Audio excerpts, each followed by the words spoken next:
A guerra entre Israel e Irã levou o petróleo a disparar, mas depois do cessar-fogo mediado pelos Estados Unidos, a commodity retornou aos patamares pré-guerra. Quais serão os próximos passos da geopolítica e como posicionar os seus investimentos?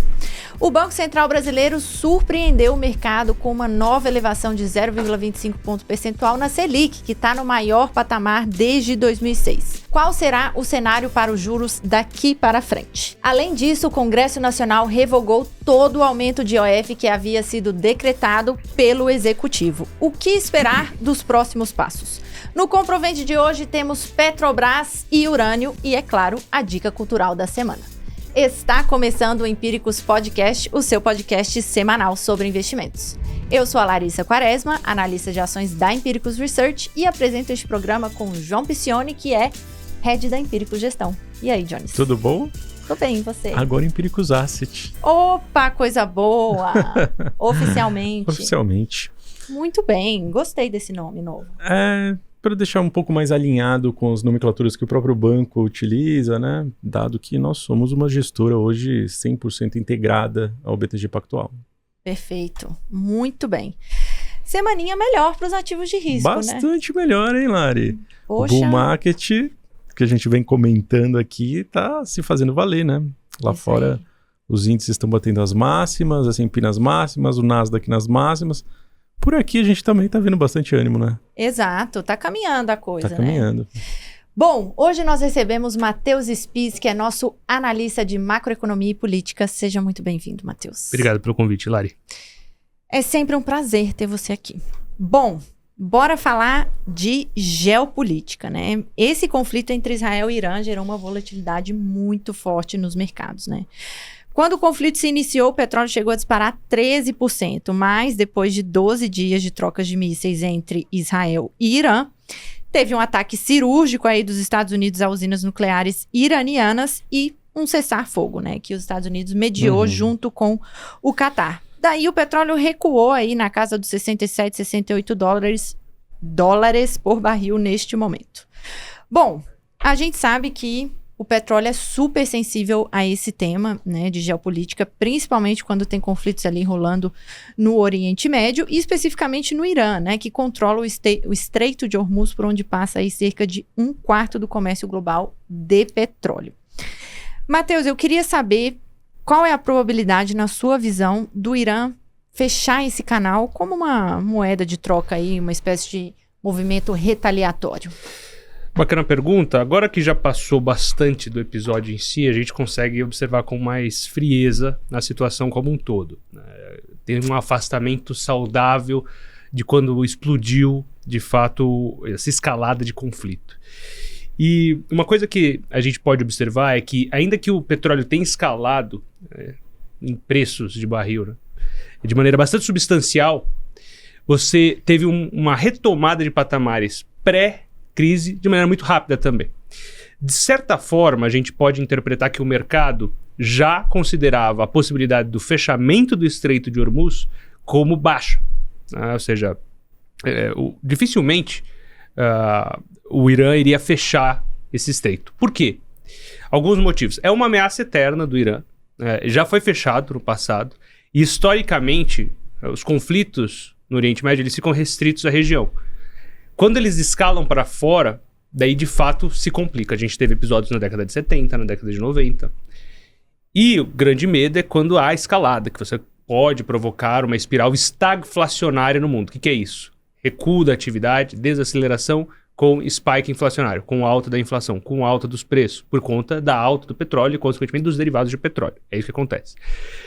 E daí você tem o problema do Estreito de Hormuz, que, se fechado, compromete parte relevante da oferta de petróleo mundial, os preços se equilibram em nível internacional, por oferta e demanda, e daí, consequentemente, você tem um choque de preços. Caso fosse fechado, as estimativas rondam ali 130, 120 dólares por barril. A gente estava em 60 dólares há pouco tempo, então uma escalada de o dobro, né? É um choque relevante de preços, né? E por que o mercado rapidamente interpretou que não era viável um fechamento por parte do Irã desse estreito? Em primeiro lugar, porque o Irã já está numa situação muito fragilizada, as proxies dele na região foram muito ou severamente danificados ao longo da guerra entre Israel e Hamas, né, a partir do atentado terrorista de 2023, né, de outubro de 2023. Você tem uma escalada, você tem o envolvimento dos Houthis no Iêmen, do Hezbollah no Líbano, algumas milícias xiitas radicais na Síria, no Iraque. Você tem o regime sírio, né, do Bashar al-Assad, que cai no meio do caminho. Então, toda a rede de influência do Irã ao longo dos últimos meses, de maneira mais enfática, foi sendo derrubada. Então ele estava numa posição fraca, politicamente o regime está abalado, socialmente também. O Irã é um país de maioria persa, mas é um país com uma multiplicidade de culturas relevante. Tem muita gente, muitos povos lá dentro. 90 milhões de pessoas, bastante gente, muita cultura. Então você tem um caldo de cultura já que estava prometendo entornar cedo ou tarde, né, da maneira como estava escalando, alguns conflitos sociais, protestos, né, repressão, porque é uma ditadura, é um estado totalitário teocrático, né, é Ayatollah, é o líder supremo, enfim. Então você já tinha um posicionamento frágil do Irã, então não seria interessante, para além do conflito de Israel e com os Estados Unidos depois do ataque, ter mais inimigos, porque a partir do momento que você fecha o Estreito de Hormuz, você coloca o Irã contra todo mundo, né, não é mais só Estados Unidos e Israel. É todo mundo. E a China, né, que é o principal comprador. E daí você entra, quais são os principais aliados, do ponto de vista relevante, do Irã, né? China e Rússia, né? Nenhum dos dois principais aliados tinha interesse em entrar nesse conflito. A Rússia está com problema na Ucrânia, já há anos. A China tem seus problemas internos, tem a guerra comercial com os Estados Unidos. Não tem interesse em entrar em um conflito com os Estados Unidos por outra frente.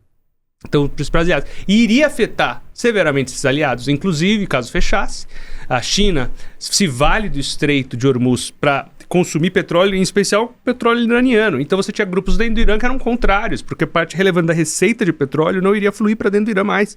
Então, o mercado precificou de maneira correta que o fechamento do Estreito de Hormuz era inviável. Tem outros riscos de escalada, né? Ataques às bases militares americanas, e de aliados, que foi o que eles fizeram, mas de maneira bastante telegrafada, né? Não foi o que aconteceu quando Israel atacou o programa nuclear iraniano, né? Que eles fizeram, de fato, um ataque enfático, bem espalhado, diferente do que eles fizeram no ano passado, entre abril e outubro, né? 2 ataques específicos coreografados com o Irã.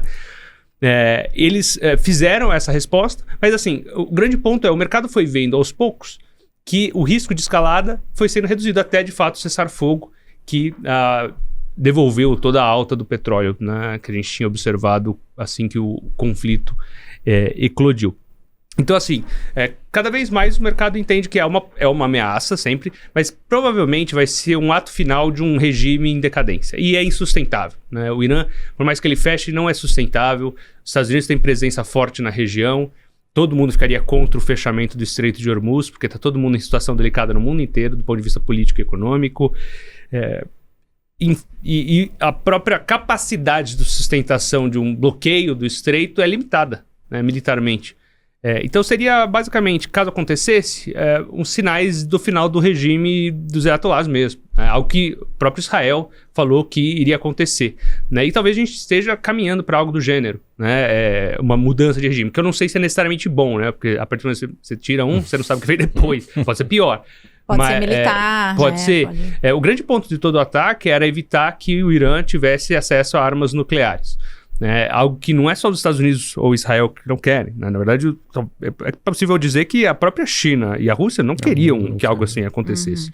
Um Estado que é visto como pária para o Ocidente ter esse tipo de armamento.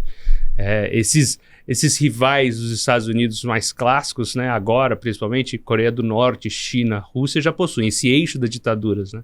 Então, se você tivesse mais o Irã, que já é um agente de desestabilização da região, né, tantos estados foram sendo corrompidos e derrubados pelo Irã ao longo dos últimos anos, financiamento direto e indireto de terrorismo e de milícias radicais, não só na região, mas ao redor do mundo inteiro. Então, colocaria o mundo numa situação bem estranha e seria o gatilho para uma corrida armamentista nuclear na região, né, que é algo que os Estados Unidos querem evitar. Então, assim, foi basicamente esse o motivo do conflito. Não sabemos o quanto foi afetado, é possível que de fato tenha sido bastante afetado. Algumas fontes falaram que não foi tanto quanto se pensava inicialmente, mas as últimas fontes da CIA disseram que houve sim um impacto relevante. Até mesmo porque as lideranças do programa nuclear foram neutralizadas por Israel em um primeiro momento, né? Israel não tinha capacidade de atacar as instalações mais profundas, porque fica embaixo das montanhas, mas a neutralização de lideranças iranianas, eles conseguiram, né? Então você tem um impacto relevante. E eles esconderam urânio, né? Assim, transferiram de lugar. Isso é verdade, eles, provavelmente não tudo, né? Mas uma parte relevante eles transferiram, né? Eles já sabiam que iria acontecer, isso era uma preocupação, porque não sabíamos o quanto foi afetado, onde está o resto.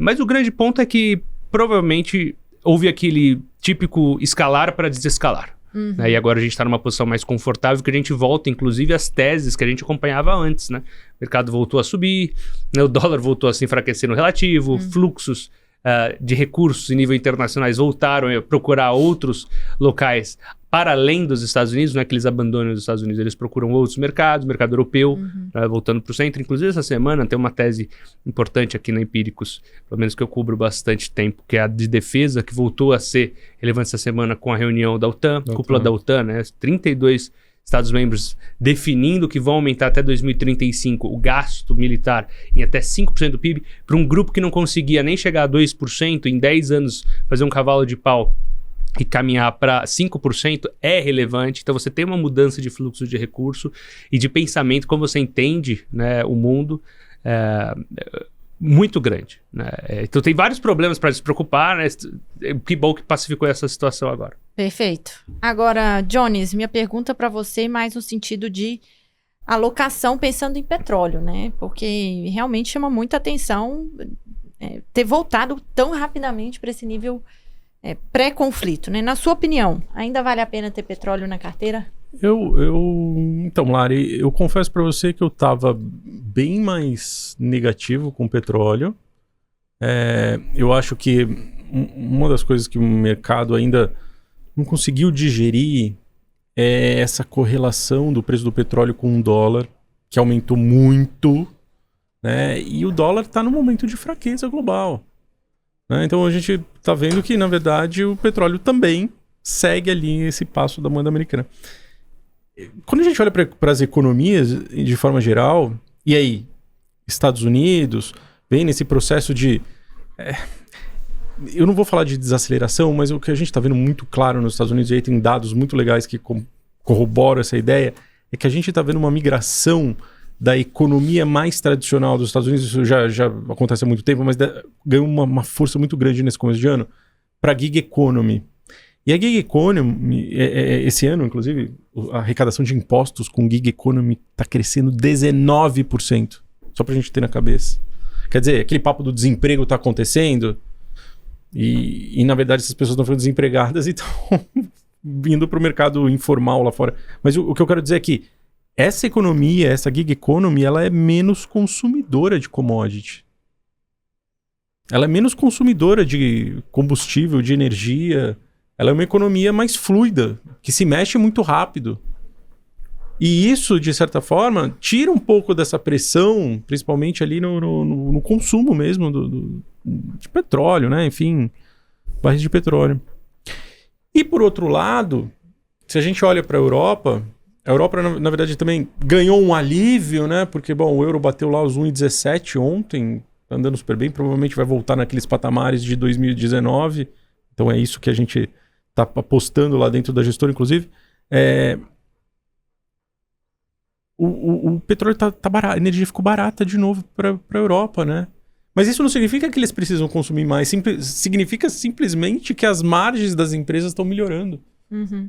Então, esse nível que a gente está vendo de preço, ele é positivo, tanto para a Europa, né, a Europa Ocidental ali, que o pessoal estava um pouco atrasado em termos de crescimento, quanto para os Estados Unidos também, né? Um preço razoável, vai aumentando esse passo da desinflação, né, que está em curso nos Estados Unidos, por conta principalmente do housing, né, que vem arrefecendo. Eu acho que, assim, a construção que a gente via para o petróleo era uma construção, para mim, né, era uma construção mais negativa até. Por outro lado, nesses níveis de preço, parece que olhando para os próximos 6 meses e aí um pouquinho mais, talvez tenha alguma oportunidade, mas eu não diria no preço da commodity, tá? Ainda continuo olhando sob a ótica das empresas ali. Eu concordo com você. Eu gosto de manter em carteira, não overweight, né? Não com peso acima do índice, mas ali no equal weight ou um pouquinho abaixo da representação no índice. Porque apesar desses eventos geopolíticos terem uma baixa probabilidade, né? A partir de agora, depois do cessar-fogo e tudo mais, eles têm um impacto muito alto, né? Então, assim, se acontecer alguma coisa, o petróleo ficar no nível, subir rápido e permanecer num nível elevado, é o cenário de um pouco de estagflação que o Matheus comentou, né? Então, eu gosto de manter na carteira como uma proteção. O que eu, assim, a minha leitura sobre esse negócio, sobre o lance da guerra e esse negócio do fechamento do Estreito de Hormuz, primeiro, ninguém quer, óbvio, China também não quer, mas ele é meio desimportante nesse momento. Porque, vamos lá, a Europa compra energia da onde hoje? Estados Unidos. Ele praticamente não precisa ali da energia do Oriente Médio. Quer dizer, 20%, é 1/5 da energia que a Europa compra vem do Oriente Médio hoje. Está muito focada nos Estados Unidos. A China tem ali né, óbvio, ela depende um pouco do Irã, mas também tem como parceiro a União, eu ia falar União Soviética, olha, a Rússia. Né? Eles estão uma parceria muito grande ali também, então de certa forma ele conseguiria até deslocar um pouco desse consumo em direção à Rússia. Então, me parece que os efeitos no preço não seriam tão poderosos quanto algumas casas aí estimaram, né? A gente falando lá no 150, teve gente falando 200, separar. Todo mundo fala. Algum problema, a história se relaciona. Exatamente. E mesmo porque a gente não tem consumo suficiente. É muito engraçado, né? Quando a gente olha o processo vamos dizer, de desaceleração econômica da China, ela está linkada meio que para e passo até uma redução desse consumo de energia, simplesmente por conta da indústria que virou totalmente o seu canhão em direção aos carros elétricos. Né? A indústria automobilística chinesa vende, sei lá, seus 12 milhões de carros por ano e mais da metade é carro elétrico. Então você tem uma redução do consumo de energia natural, que, à medida que o tempo for passando, vai se expandir. Essa queda de consumo ela vai se expandir. Então, parece que a gente não tem... É muito engraçado, porque se a gente voltar 5 anos para trás, eu lembro de um estudo do pessoal falando de carro elétrico e que o petróleo em 2030 ia ser praticamente consumo marginal para energia. Metade daquilo lá tá valendo. Metade daquilo lá tá valendo. A gente já está no limite de preço para a produção dos americanos, para dar dinheiro, né? Para dar lucro, etc, etc. E daqui a pouco a gente vai estar no limite da produção das águas profundas. E aí? Como que vai ser essa indústria? Então, eu confesso para você que eu tô, assim, a macro tendência aponta numa direção que não é favorável ao petróleo. E aí, você pode ter uma oportunidade de curto prazo. Eu fico com um pouco de medo, né? Era um grande trade. O grande trade de petróleo nessa guerra foi o short. Do dia do anúncio da guerra do Trump. Né? No dia que o Trump soltou os mísseis, ali era o maior short que você podia montar. O que aconteceu na segunda-feira? O preço desabou. Então, eu confesso que eu preciso olhar muito para as empresas que têm que montar esse plano de voo. Perfeito. Bora falar de juros. Semana passada teve Super Quarta, não teve podcast, né? Verdade. Porque foi feriado aí de Corpus Christi na quinta-feira, mas a gente teve decisão de juros lá fora sem grandes surpresas, né? Estabilidade nos juros aí entre 4,25% e 4,5% ao ano, mas teve junto aquele sumário de projeções econômicas, né? Um inglês aí na sigla CEP, que eles soltam trimestralmente, e houve elevação na projeção de inflação dos membros do FONC, né, equivalente ao nosso Copom, para 2025, 26 e 27, e revisão baixista na projeção de crescimento para o mesmo período. Matheus, a minha pergunta é para você. Está se desenhando uma estagflação nos Estados Unidos? O CEP, ele coleta a visão dos membros que compõem o Comitê Federal de Mercado Aberto, o FOMC. Então, na verdade, é a percepção deles. A percepção deles tendeu mais a um cenário de estagflação, mas não que já esteja lá. ela só foi mais nessa direção, né? Se você deteriora a expectativa de atividade e aumenta a expectativa de inflação, você caminha nessa direção. Então estamos lá, né? O grande ponto é que foi o primeiro sumário depois do, entre aspas e muitas aspas, dias da libertação dos Estados Unidos, as tarifas do Donald Trump. E existe uma grande incerteza sobre os reais impactos dessas tarifas. A partir do momento que você não consegue entender qual o impacto real dessas tarifas sobre a inflação, sobre a atividade, você deteriora essas projeções e, consequentemente, fica mais cauteloso. Por isso que hoje o discurso é de manutenção dos juros, avaliar dados e assim por diante. Isso não significa que o corte de juros que esperávamos para esse ano está inviabilizado. Pelo contrário, os próprios membros, na mediana dos membros que compõem o comitê, ainda esperam 2 cortes de juros, né, cada um de 25 pontos, ainda neste ano. Você pode comentar que talvez a amostragem tenha mostrado alguns membros mais cautelosos em relação ao corte, mas a mediana não saiu do lugar. Isso é muito importante. E é natural que tenha acontecido isso, porque a gente está absorvendo ainda os impactos. Desde que começou essa nova etapa de guerra comercial, a gente tem falado que demoraria pelo menos uns 3 meses para a gente começar a observar impactos eventualmente mais duradouros dessas tarifas do Donald Trump. E teremos algum tipo de impacto, sem dúvida. Provavelmente não será aquele tão impacto temido, até mesmo porque a Casa Branca recuou em grande parte das tarifas. Ainda assim, a gente deve ter algum impacto. O grande ponto, porém, é que esse impacto, por ser menor do que o esperado e pelos recuos da Casa Branca, possibilita ainda corte de juros. Por isso que, provavelmente, ao longo dos próximos meses, a gente vai ter mais dados que alimentarão, aí sim, no próximo CEP em setembro, a fundamentação desses cortes, que podem vir em setembro, já o primeiro, ou mais tardar no último trimestre do ano, né, 2 cortes, ou pelo menos um corte, né, nessa direção.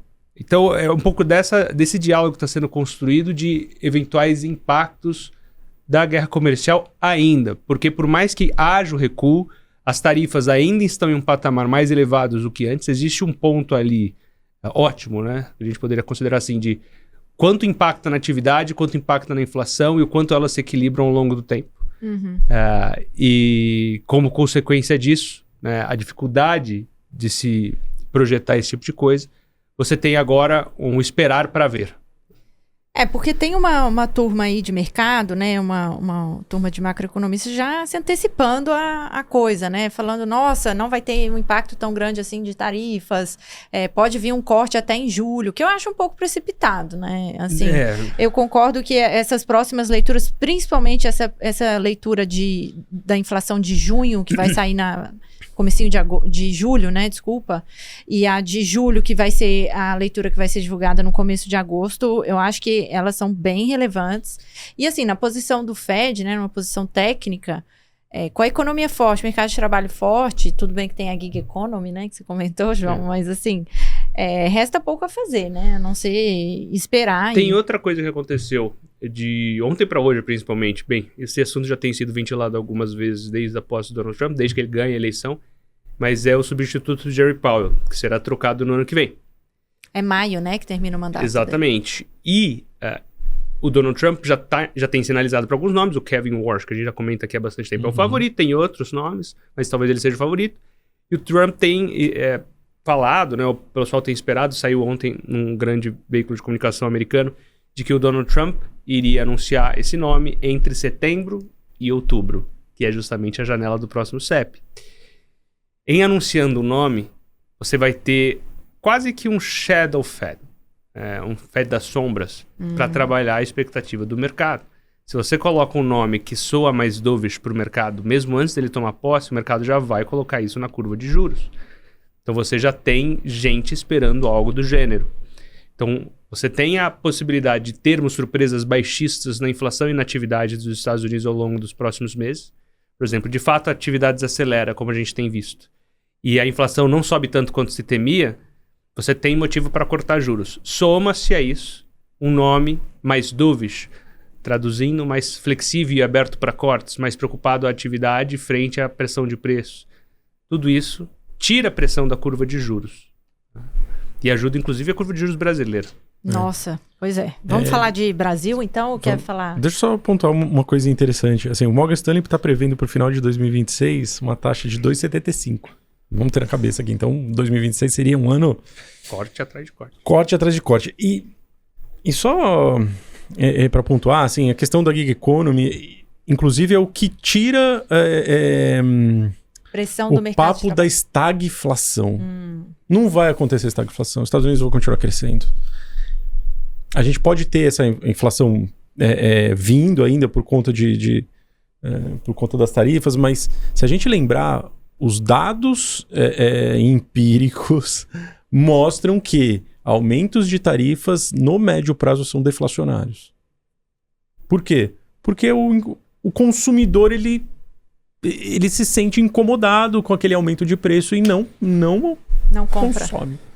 Foi o que aconteceu em 2018, 2019. Então, precisamos ter isso na cabeça, acho que é importante. E aí, só para fechar, o que pode trazer equilíbrio, essa visão de inflação para o segundo semestre é a housing, que está desacelerando mais forte. Que é uma coisa que é cíclica, né? A gente está vendo um maior número de listagem de casas à venda nos Estados Unidos. Esse negócio está acontecendo, ou seja, o preço de aluguéis tende a cair. Então, vamos ver como que vai ser essa dinâmica para frente. Eu confesso que eu tô mais otimista, assim. Eu não tô vendo esse cenário tão... nebuloso. Bom, aqui no Brasil, a gente já teve aí uma surpresa, né? O Copom, Comitê de Política Monetária do Banco Central, elevou a Selic para 15% ao ano, surpreendendo aí o mercado. Indicou que vai manter o juro restritivo por tempo, abre aspas, bastante prolongado, fecha aspas. Mas o ciclo foi oficialmente encerrado, né? Isso sim, abre aspas, antecipa-se uma interrupção no ciclo de alta de juros. Então a gente teve aí essa boa notícia para os ativos de risco de que estamos de fato no pico da Selic. Agora, eu queria ouvir de vocês, assim, os efeitos dessa combinação de juro muito alto no Brasil, né, moeda com maior carrego real do mundo e ainda maior depois dessa super quarta, e estáveis nos Estados Unidos, né? Como que isso fica para o nosso câmbio e para nossa bolsa, né? Olha, o que aconteceu no Banco Central do Brasil... na super quarta, foi na verdade... Eu esperava que houvesse um corte, mas estava bem... uma alta, né? Mas o mercado estava bem dividido, né? Tinha 60% eu não esperava. De juros. Você imaginava que ele ia manter? Eu esperava a manutenção também. Eu acreditava que ele fosse subir. Por mais que houvesse motivo... Tinha motivo para os dois lados, deixando bem claro. Por isso que você tinha gente muito séria esperando manutenção. Tinha gente séria esperando alta. Em defesa da alta, a gente poderia citar aqui a contínua desancoragem das expectativas de inflação. A inflação corrente, ainda que ela esteja mais comportada do que o temido, mais benigna qualitativamente do que o esperado, você ainda tem ela muito alta, acima do teto da meta, quem dirá da meta, portanto. E você ainda tem complicações locais e internacionais profundas. Não só o processo de aperto monetário, mas tem a questão geopolítica, estava no olho do furacão ali. E aqui a gente tem o fiscal. Então, esses desafios poderiam justificar uma alta. E foi o que ele fez, conforme que o Galípolo vinha contratando na sua atuação vocal, ainda que na reunião anterior ele tivesse deixado aberta já a possibilidade de parar de subir.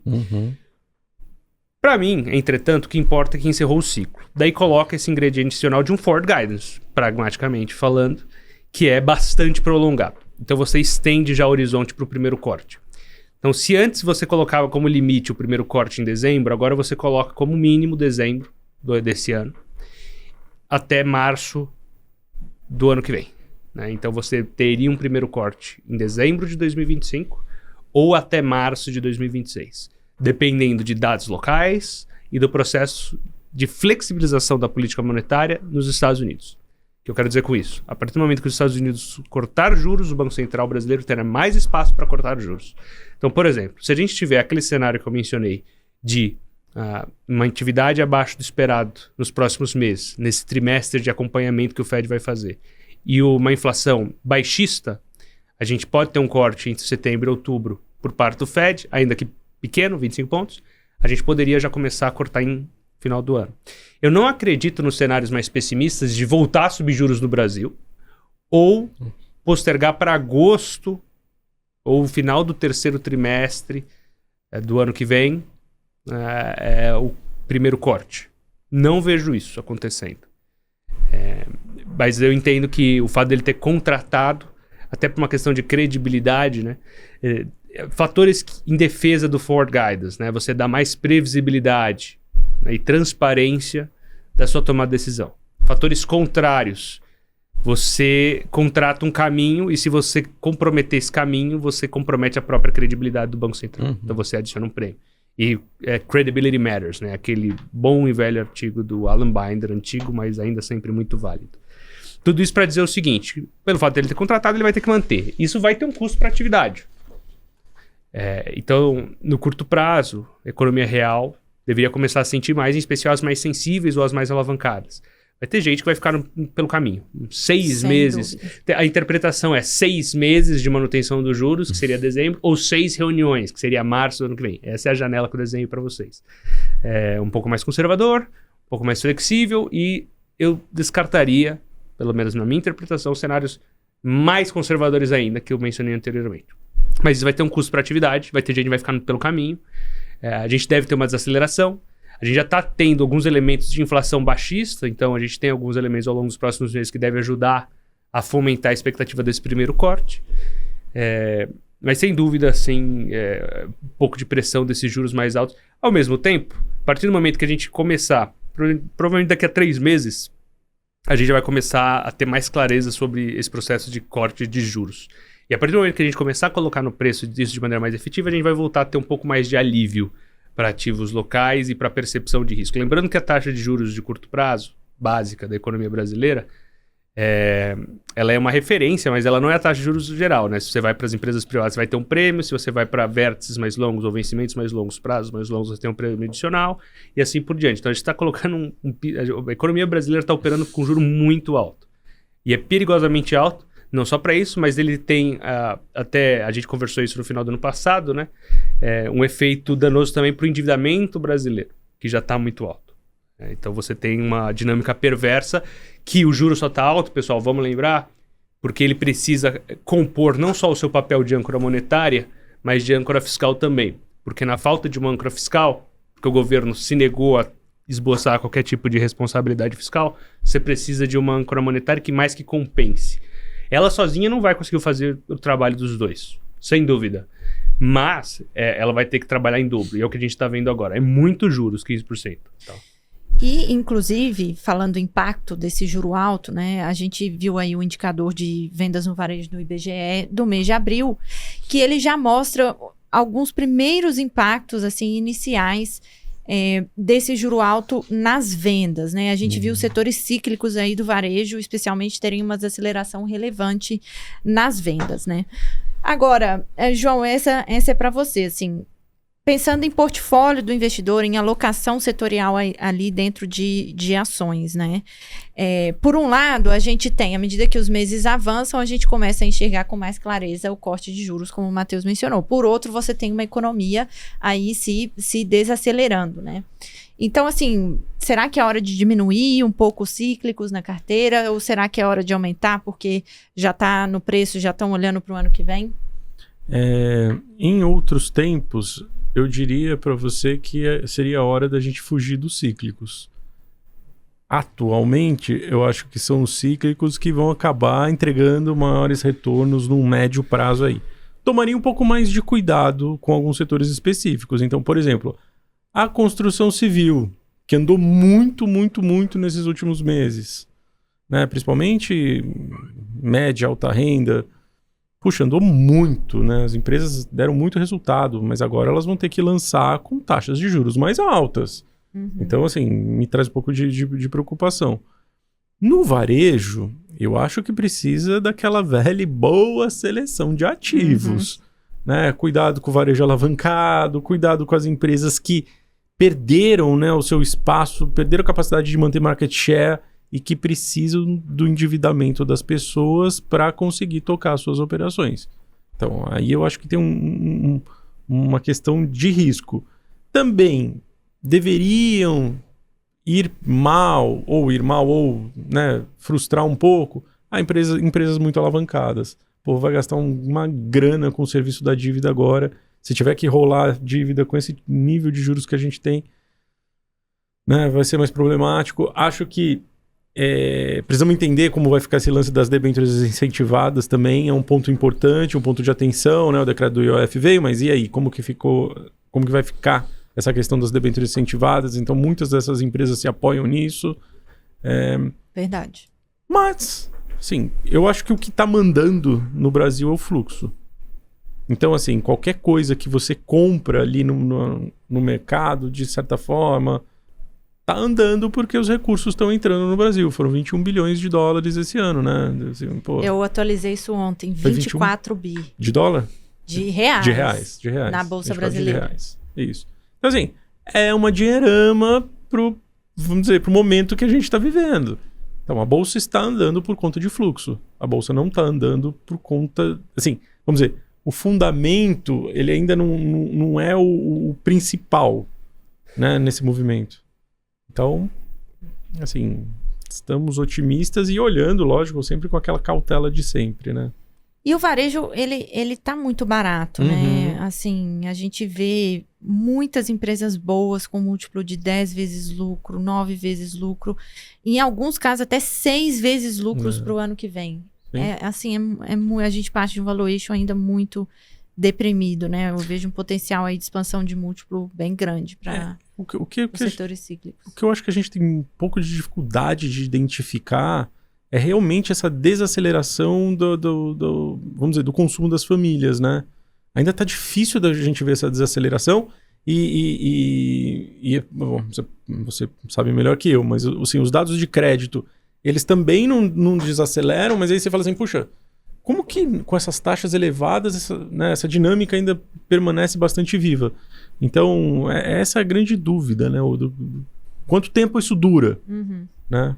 Mas talvez isso não venha nem para preço, né? Muito provavelmente não.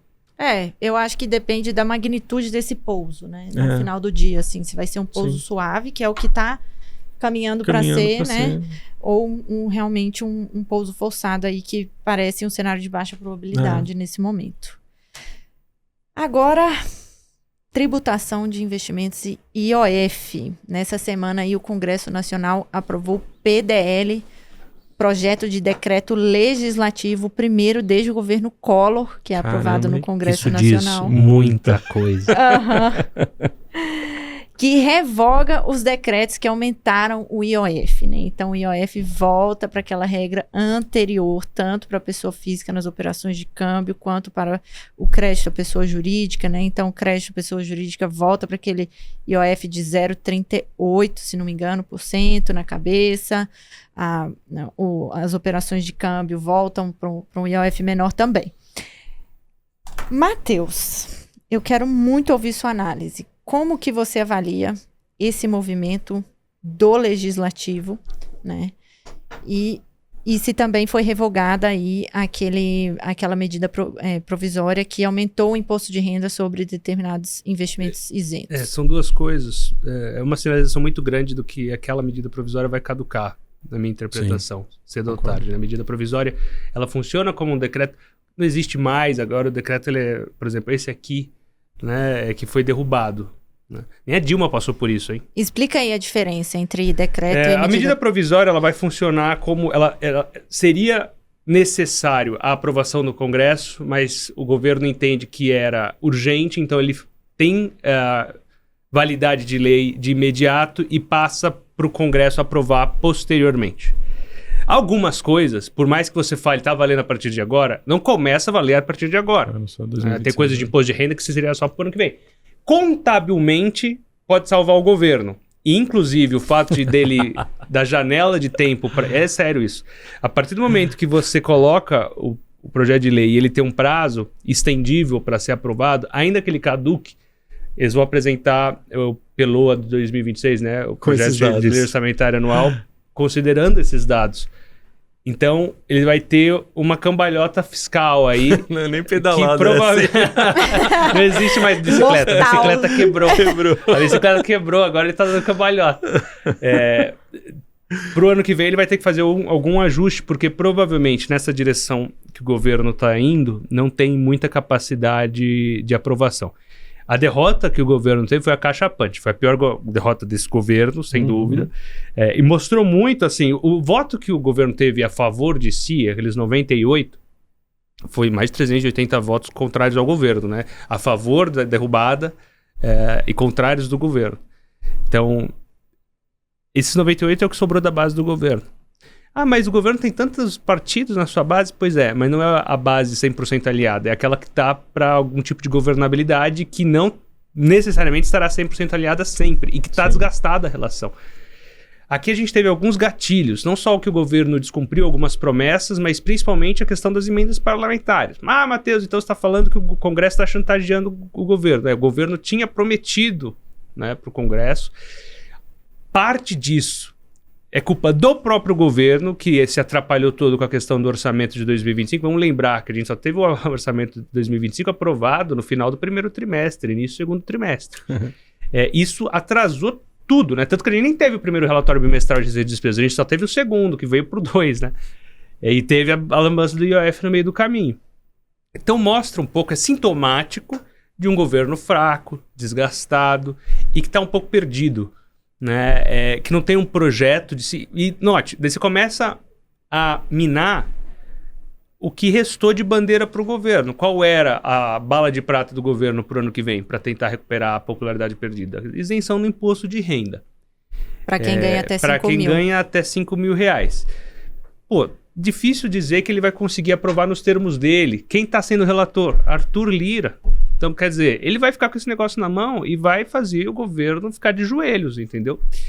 Agora tem a questão de novas negociações e eventual judicialização da questão. Em sendo uma judicialização, é levar para o STF, né?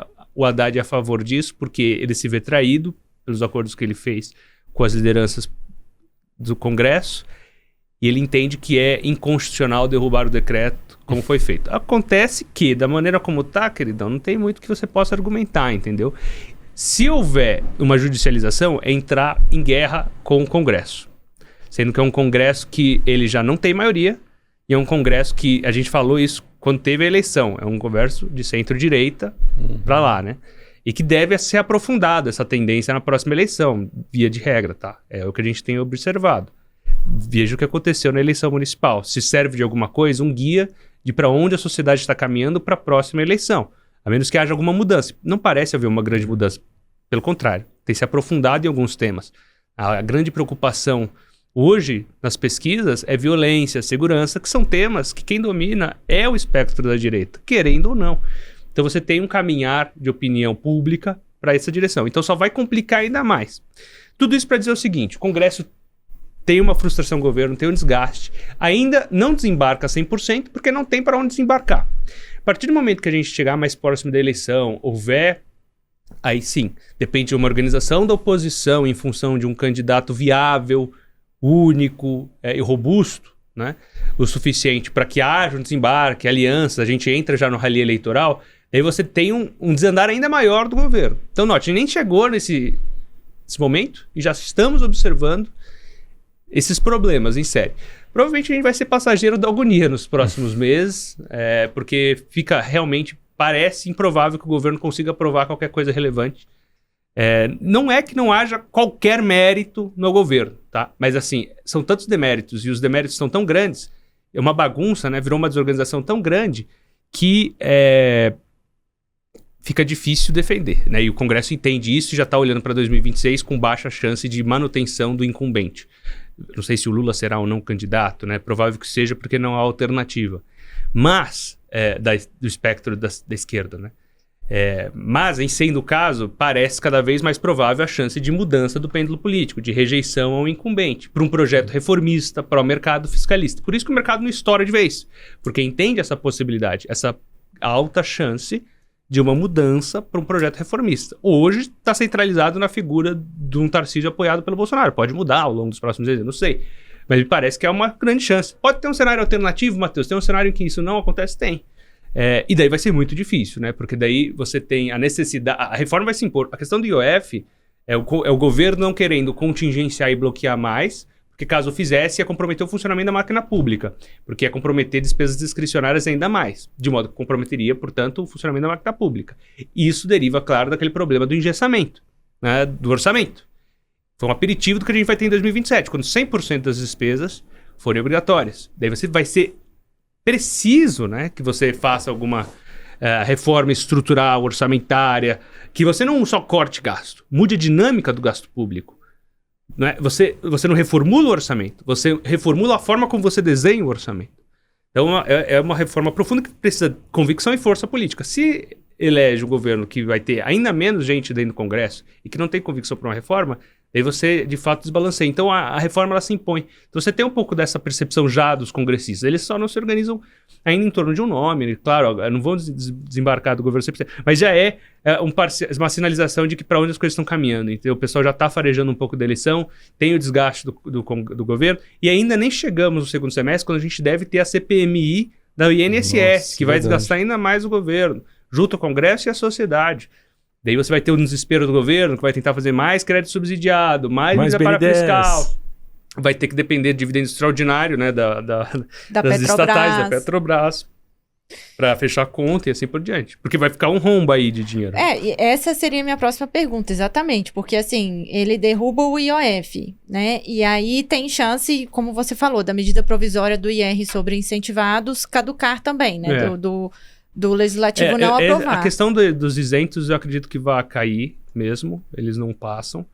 Eles devem particionar ali. A questão das bets talvez avance. Mas tem muita coisa que vai cair no meio do caminho. Então, e aí essa conta, assim, não sei se o executivo vai propor uma nova via de arrecadação, né, para fechar a meta fiscal de 2025, que ele já admitiu, né, oficialmente, que está perseguindo a banda inferior, né, da meta, ou se realmente o Congresso vai forçar um contingenciamento maior. E importante destaque, Lari, que você trouxe agora, o governo printou um bom dado em 12 meses fiscal. O Tesouro Nacional comemorou. Na verdade, esse dado não conta toda a verdade, o superávit de 12 meses, porque a gente ainda vai pagar precatórios, né? Então, se você tem um superávit de 20 bi e o precatório é 70, você tem um déficit 50, na verdade, né? 70, né? Bi, você tem um déficit 50. Isso vai acontecer no segundo semestre, vai pagar precatório da ordem de 70, você tem esse 20 bi de superávit aí, vai ficar com um rombo. Como é que você vai fechar essa conta, né? E o precatório, ele está incluso na conta da meta fiscal, né? Diferentemente de, acho que foi 2023. Então, bem colocado. Eu estou falando só do acompanhamento, né? Pro arcabouço, de fato, ele não vai olhar para isso. Mas é só mostrando assim, que é ilusório esse número. Porque ele está, de fato, excluindo o precatório até depois. Ele pediu a autorização do STF para excluir o precatório do arcabouço. Mas, pragmaticamente, isso vai entrar na conta cedo ou tarde. Vai estourar, né? Na mão do próximo presidente, provavelmente. E caso nada seja feito, né? Só que a grande verdade é que estão printando um número que não necessariamente é o verdadeiro. É isso que eu estou chamando só a atenção. Mas, de fato, ele vai driblar. No arcabouço, isso vai ser driblável, por conta da questão do precatório será driblável. Mas na realidade, para a realidade do caixa do governo, não. Uhum. Interessante. Muito bem. Considerações aí sobre como o investidor se posiciona em meio a essa incerteza tributária? Bom, Lari, na verdade, com o fim do decreto, algumas oportunidades voltaram à mesa, né? Então, por exemplo, o investimento em FDICs voltou bastante à mesa, né? A adaptação da 175 está se dando agora, né? O último dia 30, quer dizer, todos os fundos antigos que tinham aquelas estratégias de investir em vários FDICs e tal, eles estão adaptados para o FDIC. O FDIC é um instrumento superior de crédito, ele é muito melhor que os demais instrumentos tradicionais de crédito, porque eles são fundos estruturados, que tem ali uma característica de proteção bastante interessante para o investidor. Então esse é um cara que, poxa, com a queda do IOF, vai ganhar assim, uma vantagem muito grande e volta até naquelas expectativas do passado dessa classe se tornar uma das principais aí no segmento de renda fixa para os próximos anos. E também, outro segmento é o segmento de VGBL. Porque com o fim do IOF, você vai poder investir lá mais do que R$300 mil por ano, né? Nesse ano. em VGBL. Lembrando que o VGBL tem aquela característica de transmissão de patrimônio para herdeiros. Funciona ali como uma espécie de seguro também, né? O investidor, o segurado, podemos dizer assim, ele vai colocar o seu dinheiro ali e caso aconteça alguma coisa com ele, é um seguro que ele transmite para os seus herdeiros, né? E então, poxa, vamos lá, voltamos ao mundo que nós vivíamos no final de maio, né? Quando a gente não tinha tudo isso. São dois instrumentos muito poderosos. Em parte, no caso do FDIC, que se apoia muito nessa Selic muito alta, né? Então, por exemplo, a gente tem um fundo na casa, ele vai rodar com um prêmio de 2,5% acima do CDI. Então, uma baita rentabilidade anual para o investidor.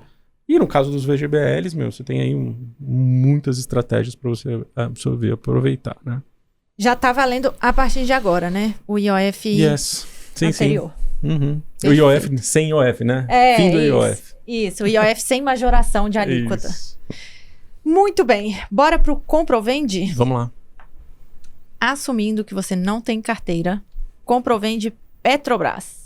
Eu compro um pouquinho naquela esteira do que a gente tinha falado um pouquinho mais cedo. Assim, eu tô under nesse papel. Mas teria um pouquinho. Nesses preços, né? É um hedge geopolítico, tem exposição a dólar, tem exposição a petróleo, tá muito barata e vai pagar dividendão.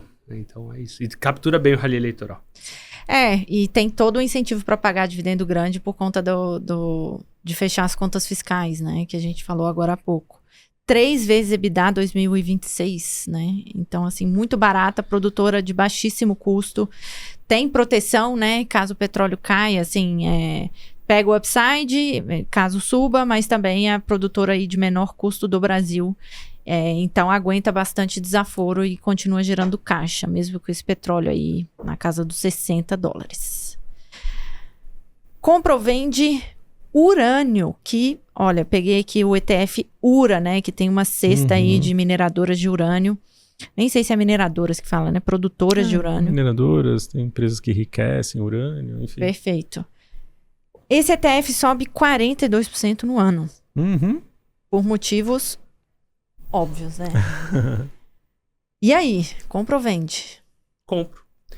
É uma recomendação minha no M5M, é uma recomendação antiga do Palavra, inclusive a gente fez um reforço dela do relatório de ontem. É uma recomendação que está dando mais de 110% em dólar desde que a gente recomendou. Continuamos. Ainda tem mais espaço. É uma energia verde. Não é sustentável, mas é verde.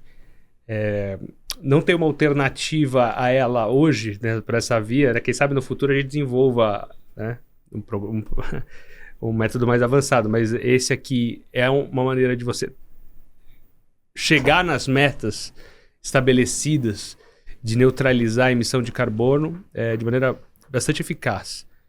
Então, eu acredito que vai continuar tendo essa demanda. A gente está vendo empresas de tecnologia indo atrás de terem os seus próprios mini reatores. Teve agora, né, teve da Microsoft, ficou famoso, tem a Meta agora indo atrás disso também. Enfim, é Google, Alphabet. Né?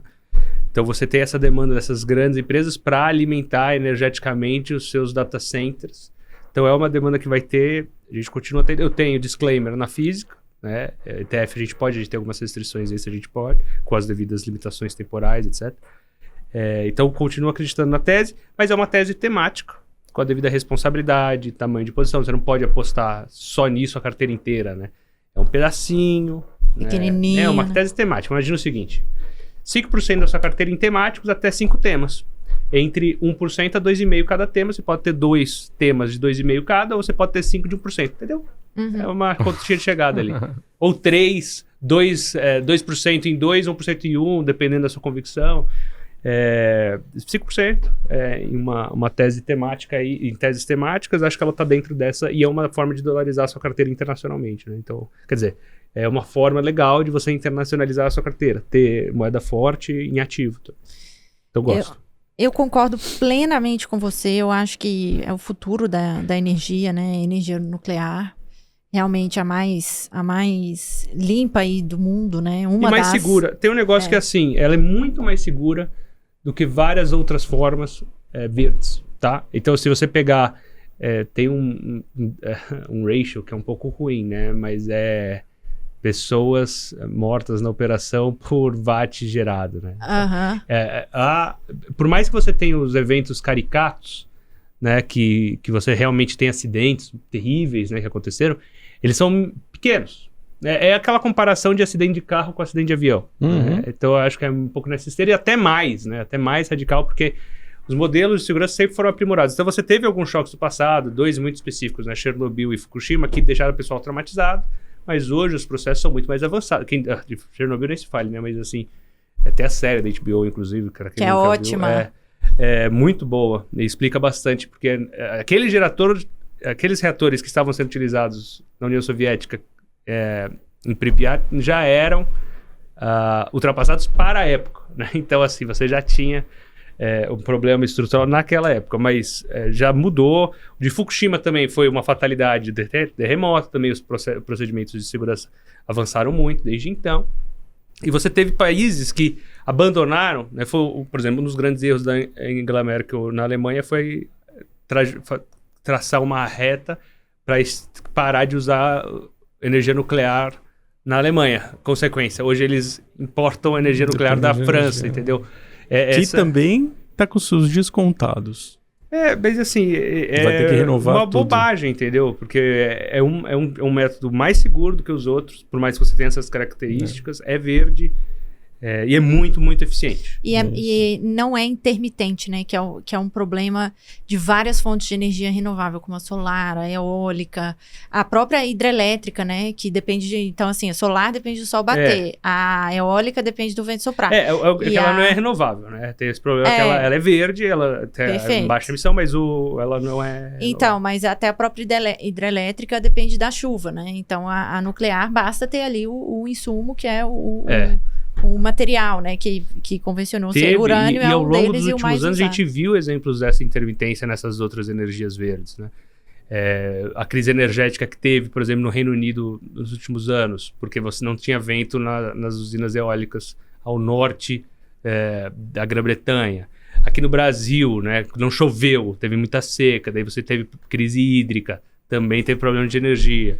Então, essas energias renováveis, por mais que elas sejam importantes, né, para a matriz energética global, elas têm esse problema. Então, você tem algumas energias que elas ficam no meio do caminho e são muito... Gás, né, é uma energia de transição. E o nuclear, querendo ou não, também, entendeu? E o urânio que está alimentando essa energia. Tem um livro muito bom, né, do Bill Gates, que é o Como Evitar um Desastre Climático. Que ele traz várias métricas assim super interessantes, incluindo essa que você comentou, né, do número de mortes por megawatt-hora de energia gerada. O Bill Gates, ele é um dos grandes defensores dos mini-reatores, né, que estão sendo utilizados em massa agora pelas empresas de tecnologia. Cada vez mais vai ser assim. Jones, compra ou vende? Estou comprado faz muito tempo já nesse negócio. Bom. A gente tem vários fundos da casa, né, os multimercados globais, todos eles têm posição em urânio. Posição ou no ETF ou em uma ou outra empresa específica. Os fundos de tecnologia estão bastante alocados nessa questão. Os fundos internacionais, em geral, tecnologia e ciência de tecnologia também, focados nessa questão da evolução da infraestrutura, que passa eventualmente, pela construção, pelas empresas que estão desenvolvendo os novos mini-reatores, ou por empresas que, na verdade, têm a operação de energia nuclear já rodando.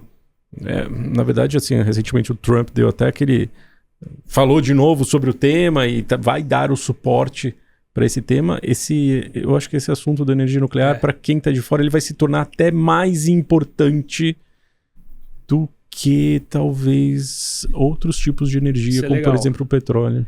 Todo mundo fala do Drill Baby Drill do Donald Trump, mas o Donald Trump é pró-energia nuclear. É isso aí. Né? Bem pró-energia nuclear. É isso aí. Não, é fundamental para tocar. E o secretário de energia dele, do Departamento de Energia, é um profundo conhecedor desse setor também. Sim. Então, compradaço. Aliás, o urânio, comecinho de 24, ele bateu suas máximas, ultrapassou ali os $100, agora está na casa dos 78. Quer dizer, apesar dessa boa arrancada, tem um espaço ainda para o urânio voltar para as máximas históricas ali de trás. Perfeito. Dica cultural da semana. Todos prontos?